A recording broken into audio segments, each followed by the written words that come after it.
Welcome back to the channel that represents the feedback of you, the community, and the only place that puts you first in its reviews. Today I will be covering the latest gameplay footage and subsequent comments that aired on Thursday the 4th of November. Elden Ring, scheduled for launch 25th of February 2022, has not had a massive amount of visibility when it comes to gameplay, so this was a welcome preview into the status of the current development. Unlike other channels though, I'm not serving a video here to only cover my reaction and thoughts, but the consolidation of all the feedback that has been given across multiple forums over the past days on the back of the live gameplay stream. In this way, you, the viewer, receive an honest and rounded account by watching this video, as it takes on board all the initial stream feedback before going to market, giving much more rounded thoughts of the community at large and potential buyers of the game. If you enjoy the video and find it of value, then please consider becoming part of the community by checking you are subscribed. Any feedback on the review is greatly appreciated. So getting down to business, just what have the community been saying after experiencing the stream last week? It would be fair to say got a mixed reaction from both the gamer in the street and my fellow content creators, going so far as to say it probably created more questions than answers.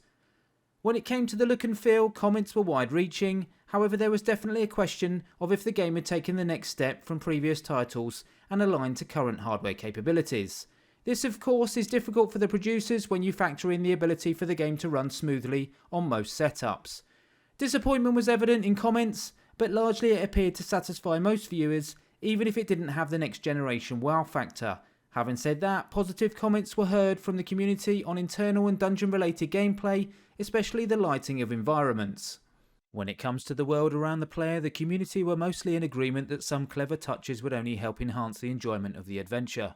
Travelling via mounts and utilising spirit springs to scale cliffs, reduction or complete removal of fall damage, movement options including stealth, crafting items to support questing, and fully interactive world map which builds over time through fragments.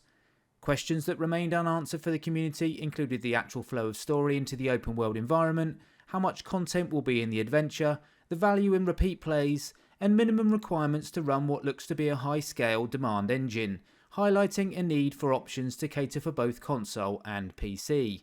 The combat engine seems to be where the biggest wow factor was that was echoed from the community.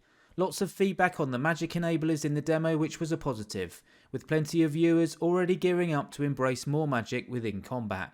Speculation on the options when it comes to classes became a lot clearer, with either 4 or 5 being available from launch, which should satisfy most depending on how you want to approach the game.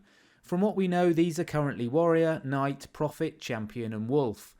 Mixed feedback on the extent of combat support from Spirits, with some happy for the distraction from solo gameplay. However, others strongly objected to the breaking of solo gameplay in what was described as more of a stand and watch scenario rather than playing the game.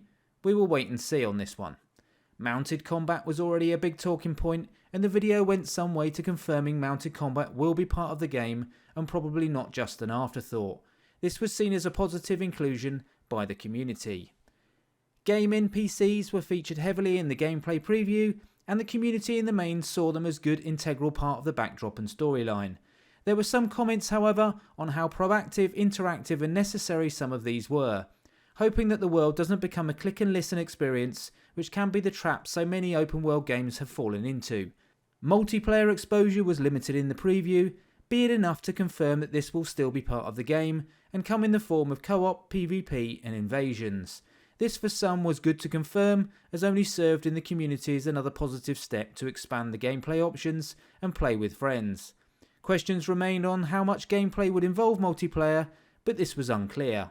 In conclusion, and to add my thoughts as part of the community, the preview has been seen as mostly positive and delivered at the right time, as questions were being asked as to when more information was to become available. No one element has been seen as wrong or overly negative when you look at the feedback as a whole. However, no one element was without questions either. This leaves most, including myself, with a good feeling the game is heading in the right direction and the community is behind the game post-preview. Be it a watching brief for now, despite the game now being available to pre-order.